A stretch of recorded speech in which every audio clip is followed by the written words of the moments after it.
Hello BookTube. Today I'm going to be doing the Amplify Voices tag, Black Lives Matter. The tag was created by Jenny Johnson, and I first discovered it by watching it on Brian of Bookish's channel.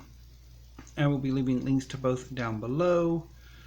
And so the tag was created in response to the lynching of George Floyd in Minneapolis, and the resultant protests that have spread across the nation, demanding the prosecution and hopeful conviction of the 4 officers who murdered him, or the officer who murdered him and the 3 who aided and abetted that murder, demanding for a harder look, reform, even dismantling of the police due to the endemic and systemic racism that affects police departments across the country, and the endemic and systemic racism that still infects the United States. So the idea of this tag is to read a work by an African American author or a selection from an African American author with the idea of promoting them. And so the work I selected is The Root by Gohbert Tilahun. The Root is book 1 in a trilogy called The Wrath and Athenaeum. The sequel is The Tree. The concluding volume is The Fruit, which hopefully will be published in early next year.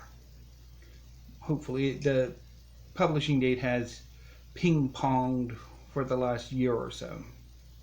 So The Wrath and Athenaeum is about a young man named Eric who discovers he is superhuman. He is the descendant of gods. And there are others like him who have formed a quasi-organization whose purpose is to defend people like them from not only the government but also beings from another dimension who seek to kidnap young superhumans for nefarious purposes. So I will be reading part of chapter 1. The door had barely opened into the lemon-yellow infirmary before Nurse Dan was hurrying over to help him onto a cot, resignation clear on his round pink face, the skunk of weed thick as always.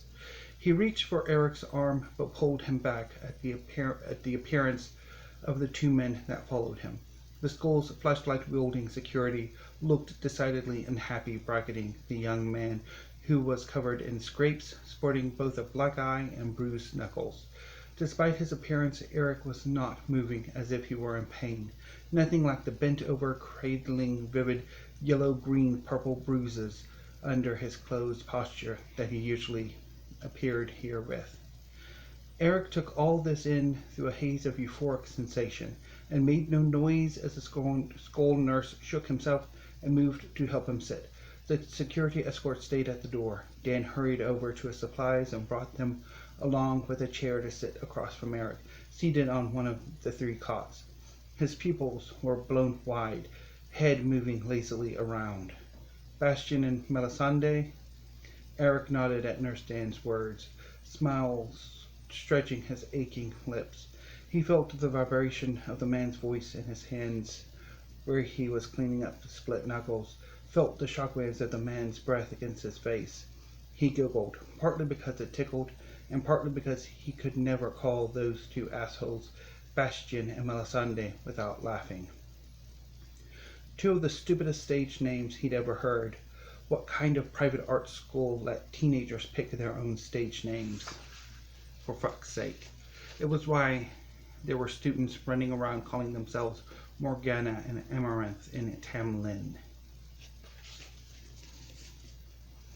So, yeah. So, I really enjoyed this book when I read it. I want to come back and reread this. So, definitely if you enjoyed what you heard, if you want to check out the root and hopefully the tree and eventually the fruit, please do check out um, the root. Yeah. So if you would like to do this tag, please consider yourselves tagged. Thank you, BookTube, and have a great day. And if you are protesting, please stay safe and remember to take all precautions due to the ongoing pandemic. Thank you, BookTube, and have a great day. And again, stay safe.